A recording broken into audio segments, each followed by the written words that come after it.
નમસ્કાર મિત્રો, આજે હું તમારી વચ્ચે એક લેસન લેવાનો છું, પરંતુ તેના પહેલાં મારો પરિચય આપી દઉં. Vijay Maganlal Prajapati, ITI Lunawada, supervisor instructor mechanic diesel. મિત્રો, આપણે સૌ જાણીએ છીએ, આપણે ક્યાંક સાંભળ્યું છે, ક્યાંક વાંચ્યું છે, અહીંયા હજુ પણ ક્યાંક એવું દેખાય છે કે માપ લેવા માટે આપણા પૂર્વજો પહેલાં ભેદથી, હાથથી, પગની ફલાંગોથી માપ લેતા હતા. 2 વેદ, 5 વેદ, 5 હાથ, 10 ફલાંગ, આ રીતે માપની ગણતરી આપતા હતા. પછી જેમ જેમ ટેકનોલોજીનો વિકાસ થયો, ટેકનોલોજી આગળ વધી, એટલે માપની પદ્ધતિઓની અંદર આવ્યો એક કે ફૂટ આવ્યો, એક પટ્ટીઓનું માપ આવ્યું કે આટલી પટ્ટી, આટલા લંબાઈની પટ્ટી, એટલી લાંબી. પછી એની અંદર સિસ્ટમો ઉમેરાઈ, મેટ્રિક સિસ્ટમ, બ્રિટિશ સિસ્ટમ. આ સિસ્ટમોની અંદર પછી માપની પદ્ધતિઓ આવી, ફૂટની અંદર મેઝર ટેપ, સ્ટીલની પટ્ટી, આ પ્રકારે જુદી જુદી સંશોધનો થયા. પછી જેમ ટેકનોલોજી આગળ વધતી ગઈ, જરૂરિયાતો ઊભી થઈ, તો એની અંદર પ્રિસિઝન ટૂલ્સ બન્યા. આ પ્રિસિઝન ટૂલ્સની અંદર આપણે જાણીએ છીએ કે માઇક્રોમીટર આ પ્રિસિઝન મેઝરિંગ ટૂલ્સ છે. આ પ્રિસિઝન મેઝરિંગ ટૂલ્સ છે. માઇક્રોમીટર આપણે શીખ્યા છીએ એમાં તો 3 પ્રકારે માપ લેતું હોય છે. આઉટસાઇડ માઇક્રોમીટર બહારનું માપ લે છે, ઇનસાઇડ માઇક્રોમીટર અંદરનું માપ લે છે, અને ડેપ્થ માઇક્રોમીટર ઊંડાઈનું માપ લે છે. આજે આપણે જે વિષય શીખવાના છીએ એ વિષયનું નામ છે વર્નિયર કેલિપર. વર્નિયર કેલિપર પણ એક પ્રિસિઝન ટૂલ્સ છે, પરંતુ માઇક્રોમીટર 3 પ્રકારના વાપરીને 3 પ્રકારના માપ લઈ શકીએ છીએ. વર્નિયર કેલિપર એક જ વર્નિયર કેલિપરથી 3 પ્રકારના આપણે માપ લઈ શકીએ છીએ. ઊંડાઈનું માપ પણ લઈ શકીએ છીએ, બહારના ડાયામીટરનું, બહારનો કોઈ પણ જોબનો વર્કપીસના બહારનું પણ માપ લઈ શકીએ છીએ, બોર્ડનું કે કોઈ પણ વર્કપીસના અંદરનું પણ માપ લઈ શકીએ છીએ, અને તેની ઊંડાઈનું પણ માપ લઈ શકીએ છીએ. આજે આપણે જે લેસન શીખીશું એની અંદર જે મુદ્દા શીખીશું એ મુદ્દા છે કે વર્નિયર કેલિપર કયા સિદ્ધાંત પર કામ કરે છે, વર્નિયર કેલિપરનું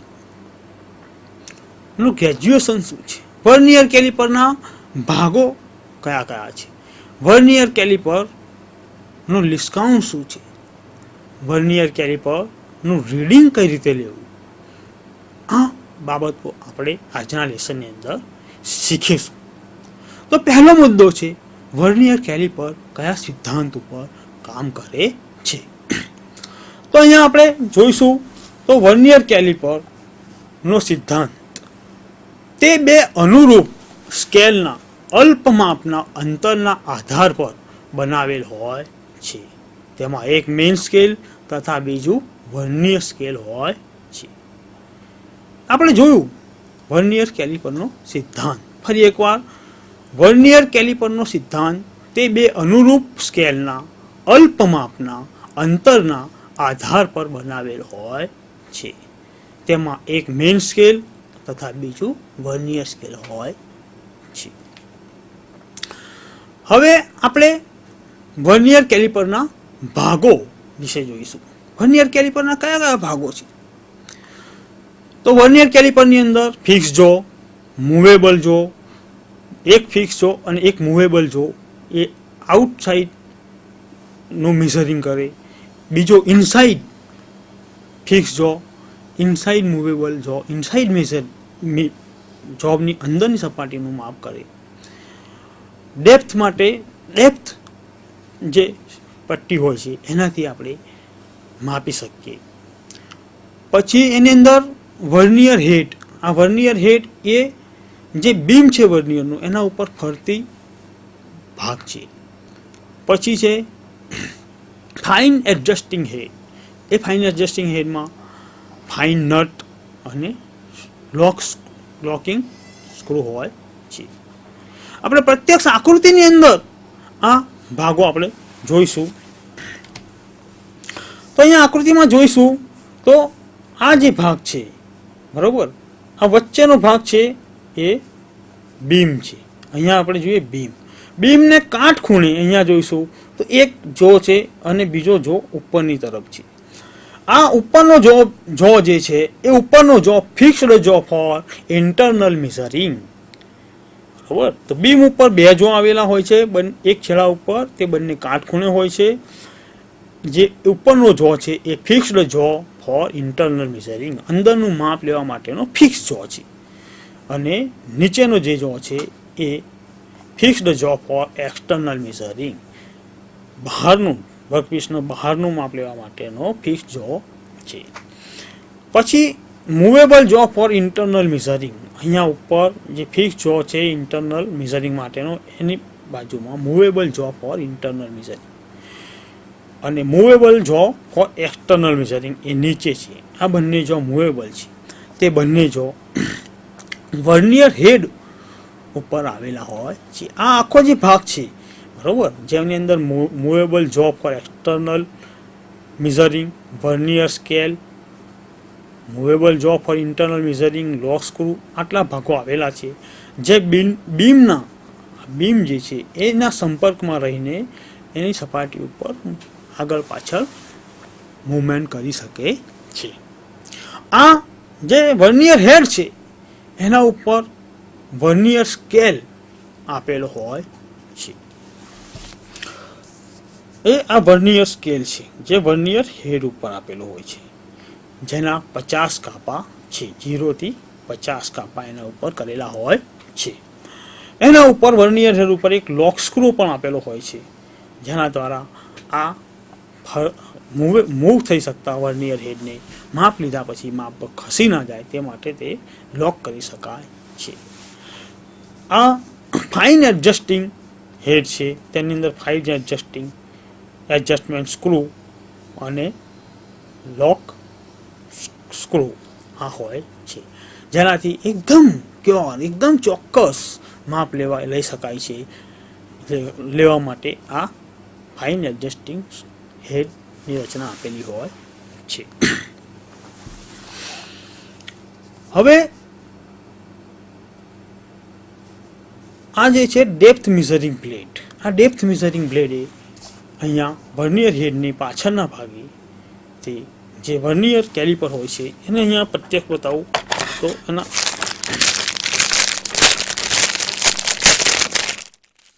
વર્નિયર હેડને પાછળની બાજુ જે ગ્રુવ હોય છે એ ગ્રુવની અંદર એ આપેલી હોય છે અને એની અંદર એ મૂવમેન્ટ કરે છે. આ જુદા જુદા ભાગોનો આપણે વર્નિયરનું માપ લેતી વખતે એનો શું ઉપયોગ છે એ આપણે પ્રત્યક્ષ જોઈશું. તો આકૃતિની અંદર ભાગો જોયા તો અહીંયા આપણે જોઈએ તો કોઈ પણ જોબ હોય એને બહારથી માપ લેવા માટે આ એક્સટર્નલ મેઝરિંગ જો છે, જે વર્કપીસનું બહારનું માપ લઈ શકાય છે, જેની અંદર વચ્ચે વર્કપીસ રહી શકે છે. દાખલા તરીકે આ વર્કપીસ છે એનું બહારનું માપ લેવા માટે આ રીતે વર્નિયર કેલિપરનો ઉપયોગ કરવામાં આવે છે. અહીંયા લીધા પછી લોક કરી દેવામાં આવે છે.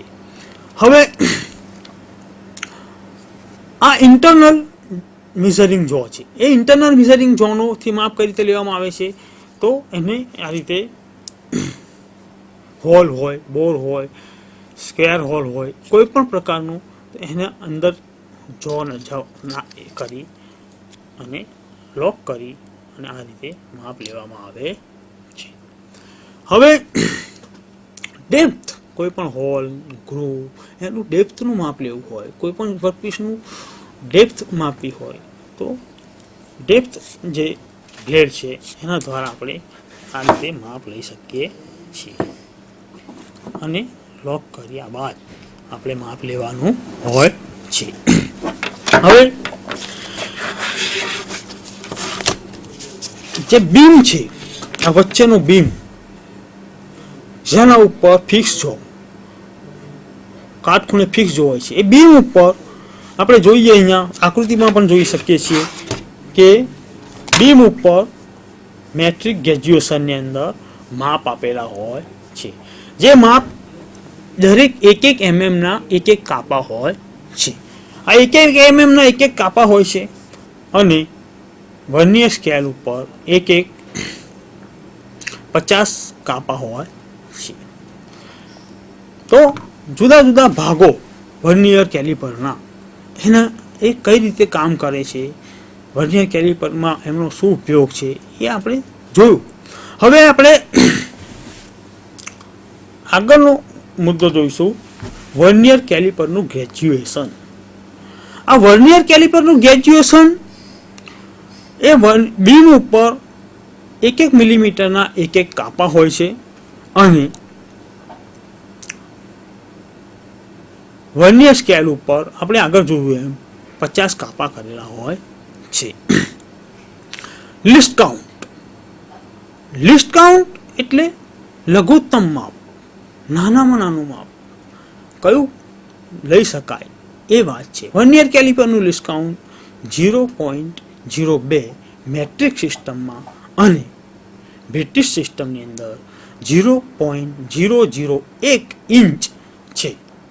કયું છે મિત્રો? તો મેટ્રિક સિસ્ટમમાં વર્નિયર કેલિપરનું લિસ્ટ કાઉન્ટ 0.02 mm અને બ્રિટિશ સિસ્ટમની અંદર વર્નિયર કેલિપરનું લિસ્ટ કાઉન્ટ 0.001 ઇંચ છે.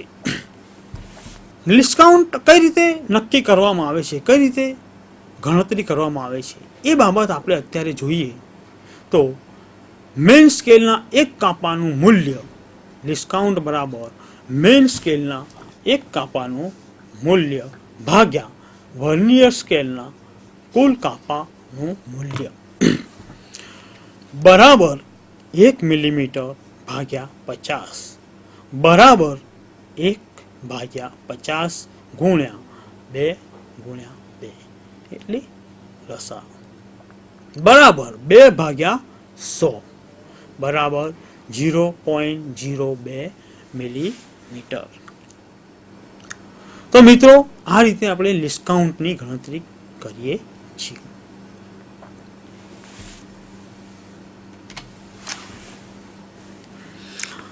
અત્યાર સુધીમાં આપણે વર્નિયર કેલિપરના જે મુદ્દા શીખ્યા એનું એક વખત ફરી આપણે યાદ કરી લઈએ. તો વર્નિયર કેલિપરનો સિદ્ધાંત શીખ્યા આપણે, વર્નિયર કેલિપરના ભાગો જુદા જુદા શીખ્યા, બરાબર. ઇન્ટરનલ મિઝરિંગ જો, external measuring jaw, vernier head, fine adjusting head, beam, આ બધા ભાગો આપણે શીખ્યા. અને વર્નિયર કેલિપરનું ગ્રેજ્યુએશન, વર્નિયર કેલિપરનું લિસ્ટ કાઉન્ટ એ પણ આપણે શીખ્યા. હવે આ બધા ઉપરથી આપણે વર્નિયર કેલિપરનું રીડિંગ કઈ રીતે લેવું એ શીખવાનું છે. વર્નિયર કેલિપરનું રીડિંગ લેવા માટે કેટલીક બાબતો આપણે ધ્યાન પર રાખવાની જરૂર છે કે મેઇન સ્કેલ અને વર્નિયર સ્કેલ કોઈ પણ વર્કપીસનું માપ લીધા બાદ મેઇન સ્કેલ ઉપરના મુખ્ય કાપા અને વર્નિયર સ્કેલ ઉપર જે 0 છે, આ 0ની આગળ જેટલા મુખ્ય કાપા મેઇન સ્કેલ ઉપરના નીકળી જાય એ બધા પૂર્ણ એમએમ, આખા એમએમ ગણવાના છે. દાખલા તરીકે અહીંયા આપણે જોઈએ તો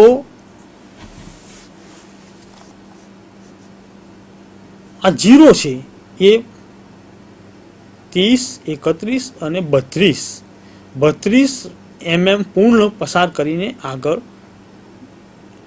છે. તો 32 mm પૂર્ણ થાય. હવે બીજી વસ્તુ છે તો વર્નિયર એટલા પૂર્ણ mm પછી વર્નિયર સ્કેલ ઉપરનો જે કાપો 0 થી 50 માંથી જે પણ કાપો મેઇન સ્કેલ ઉપરના જે કાપા સાથે એક સીધી લાઈનની અંદર આવી જતો હોય તો એનું વર્નિયર સ્કેલ પરનું માપ આપણને મળશે. તો અહીંયા જોઈશું આપણે કે 11 નંબરનો કાપો આપણને એની સાથે મળી જાય છે. પરંતુ 1 મિલીમીટરના 100 ભાગ હોય, અહીંયા આપણે 50 ભાગ લીધા છે વર્નિયર સ્કેલ ઉપર. એટલે આ જે 11 આયા 0.11 mm 0.11 કાપા, એને આપણે 0.02 થી ગુણવા પડશે. એટલે અહીંયા જોયું તો રીડિંગ લેવાની રીત 11 ગુણ્યા 0.02 બરાબર 0.22 mm. તો પહેલું રીડિંગ જે આખા કાપાનું, જેને આપણે એ રીડિંગ તરીકે ઓળખીએ, અને બીજું રીડિંગ છે બી, જે આપણે 0.22 તરીકે ઓળખીએ, અને ત્રીજું રીડિંગ છે જે ફાઇનલ રીડિંગ છે એ બંનેનો સરવાળો છે. અને એ બંનેનો સરવાળો આપણે કરીએ તો એ રીડિંગ વત્તા બી રીડિંગ, એ બંનેનો સરવાળો આપણે જોઈ શકીએ છીએ 32.22 mm. આ આપણે અહીંયા મળે છે. તો એનું આપણે મિઝરિંગ, જે આપણે વર્કપીસનું કર્યું એનું વર્કપીસનું મિઝરિંગ આપણને મળે છે. આ જ પ્રકારે આપણે કોઈ પણ ડેપ્થનું પણ મિઝરિંગ એ જ રીતે કરવાનું હોય છે, એનું રીડિંગ એ જ રીતે લેવાનું હોય છે. અને આપણે કોઈ પણ હોલ, બોર, ખાંચ, એનું અંદરનું જે માપ લેવું હોય એ પણ એ જ રીતે એ જ પદ્ધતિથી આપણે લઈ શકીએ છીએ. ડેપ્થનું માપ પણ એ જ પદ્ધતિ લઈ શકીએ છીએ.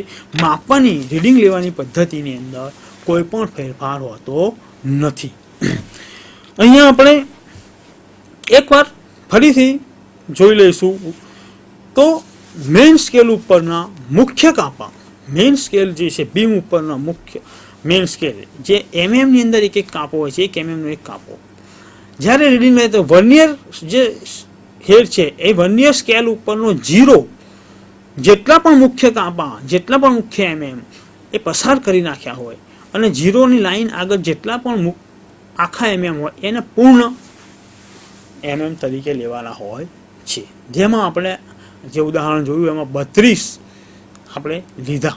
એ જ રીતે એના પછી વર્નિયર સ્કેલનો જે લીટો મેઇન સ્કેલના જે પણ એમએમના કાપા સાથે સીધી લાઈનમાં મળી જતો હોય તે આપણે લેવાનો હોય, તે માપ લેવાનું હોય છે. તો અહીંયા આપણે એ જ શીખ્યા એ પ્રમાણે 11 મળે છે. તો એને 1 mmના 100 ભાગ હોય છે, પરંતુ અહીંયા 50 છે, તો એને 0.02 થી ગુણતા 11 ગુણ્યા 0.02 mm બરાબર 0.22 mm. એટલે એ રીડિંગ 32.00 mm વત્તા બી રીડિંગ 0.22 mm ને ફાઇનલ રીડિંગ 32.22 mm જે થાય છે.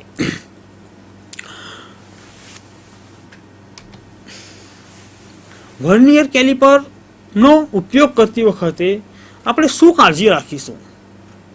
તો વર્નિયર કેલિપરનો ઉપયોગ કરતી વખતે જે કાળજી રાખવાની છે, તો વર્નિયર કેલિપરને કટિંગ ટૂલ્સ સાથે મૂકવો જોઈએ નહીં.